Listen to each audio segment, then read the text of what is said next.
Hello, everyone, and welcome to another video here on the Sports Daily Media Network YouTube channel. Today, we are recapping Penn State versus SMU in the college football playoff first round.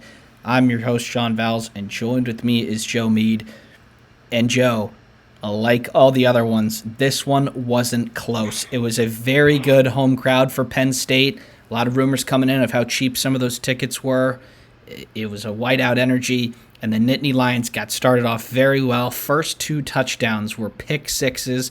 They were able to keep a, at times, explosive SMU offense down. Their defense gives them a lead, and then two running backs get in, and this thing was over quick. 28-0 Nittany Lions at halftime, and after that, they were able to get the starters out pretty early into that fourth quarter. So, Joe, dominant performance from Penn State. The Nittany Lions win 38-10.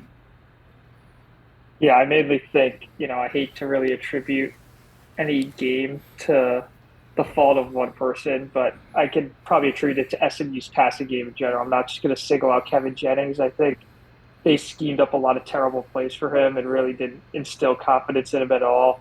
But those three interceptions in the first half, the two pick sixes, the interception right at the goal line. James Franklin tried to make a bad decision on that fourth down when they were up. I believe it was 14-0. Yeah, I thought like they were just trying to make that game close at that point, but even then they still threw the interception. I think Penn State's defense was masterful. They didn't let this guy get any rhythm. They didn't let him he was not comfortable at all. Even when he got passes off, he was running for his life, just looking at his first two receivers, and then they were ready for him to scramble, kind of a theme we saw in the Ohio State game. So I think a masterful job from Tom Allen. I'm pretty sure he had a heck of a celebration after. I think that was probably even better than what they envisioned in the preparation for this game. I thought Drew Aller was a bit shaky at first. I think, whether it was thinking he could ride the momentum from the Oregon game or, I think this was one of his biggest wins as a Penn State quarterback. I think he definitely felt that at first, but he kind of eased into it toward the end. I think he realized he didn't have to do much in this game.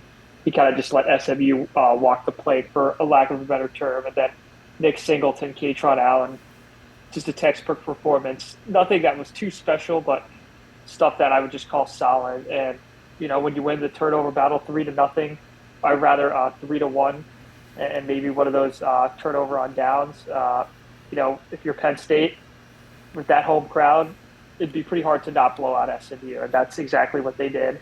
Yeah, Joe, this was a game where we thought if Penn State showed up that they were going to win. We did not. We got our last prediction pretty right for Notre Dame, Indiana. How that game went was pretty expected. This one wasn't for me. I actually did think SMU would hang around early, but because their offense had been good at times this year, but the Kevin Jennings is overrated. People really got some ammo from this one. When you're playing talent, you can't just out-athlete them. I thought the first pick six was a little bit unfortunate. It was just a slant that he overthrew. Maybe the receiver should have kept going. But the second and third interceptions, Joe, was just a player who has no confidence out there, a lack of fundamentals. And really, before you even blinked, like this game was over. Drew Aller didn't look great in his first couple of possessions when the game was still in the balance. But after that, Joe, he was just game managing. And, a lot of people are saying Aller was bad at this game. He didn't have to be any better. They were winning and they were going to win. Had the game been close, he could have taken some shots, but he didn't. They ended up getting him out of there pretty quickly. Obviously, everyone knows Prabula went into the transfer portal, so they don't really have a backup. Grunkmeyer, the freshman, had to come in. He did turn it over. You get your running backs both in the end zone. And, Joe, this one was Penn State had been in.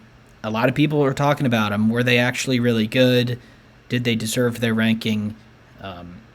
The two teams that they've lost to are still left in this thing, and they took down a decent SMU team. People are dunking on them, but if you watch them this year, they were a pretty good football team.